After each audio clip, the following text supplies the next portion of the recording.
Hi, it's Manly with verticallessons.com. Have you ever been on the way to a lunch, maybe an important meeting, perhaps the restroom, and you run into someone in your organization in the hallway, maybe an executive, and they ask for an update to an important project or issue that's going on? Now, let's consider if the project or issue is going great, your answer is pretty simple. Things are going well, you give them a quick summary. But what happens when things aren't going that well? And we launch into explain ourselves mode. What typically happens is we start saying, well, this is what's going on, but blah, blah, blah, blah, blah, blah, blah, blah, blah, blah. And what I hear over and over from executives, even low-level employees and organizations, they all say the same thing, that most people, when they're reporting on an issue or a project, they give way, way too much detail. So I want to share with you one of my inquire to influence strategies. With this strategy, you're going to be able to give the right level of detail every time, connect and communicate with whoever that is that you've run into in the organization or even in a larger setting, and be able to give them what they need and build the rapport and the trust that builds your reputation and helps you deliver the results you need. So we're going to break this into three sections. The first section is going to be, it's going to be 3 W's, who, and then we're also going to talk about what, and we're also going to talk about when. Who, what, and when. Under the who area, the most critical and the first thing you need to consider is what I call the ops assessment, OPS. First, we need to figure out at the organizational level, what level is this person? That's the first thing we need to think about. And I know this, you've heard this before probably, but if they're an executive, we automatically want to roll up the level of detail. Even though we know that, we don't, for various reasons I'll go into later, we don't go to the level of detail we need. What organizational level are they? The P, what personality type is this person? Now, the personality types, I'm going to break it down into 4 simple types in my upcoming conference breakout session. I'm going to give you a very simple way to do this, okay? So that you can know the personality type and communicate the right level. The third consideration is the situation.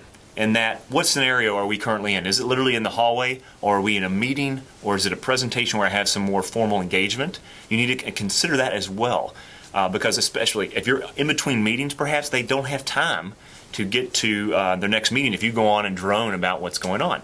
So consider the organizational level, consider the personality type, and consider the situation that you're currently seeing this person under.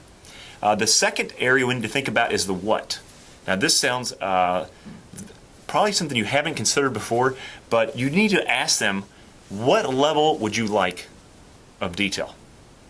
Now, along with this, you can ensure them that if you need more detail, just ask. This is amazing. I know it sounds simple, but this was a real breakthrough for me and many people I've worked with by simply asking them, what level of detail do you want?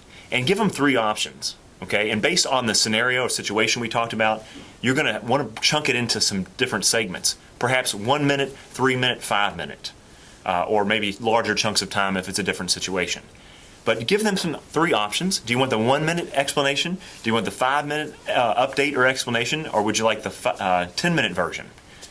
And they will tell you, and then you give them permission to ask for more detail. In all my research and uncovering why we go into too much detail, what I uncovered was a lot of the time it was because the person felt like they needed to or were compelled to give all this extra detail. And most often people don't want to hear it.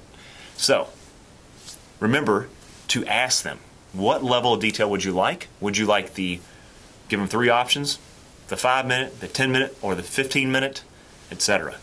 The third area you need to make sure that you address is the when. The when is, when would you like a follow-up update on this question that you've asked?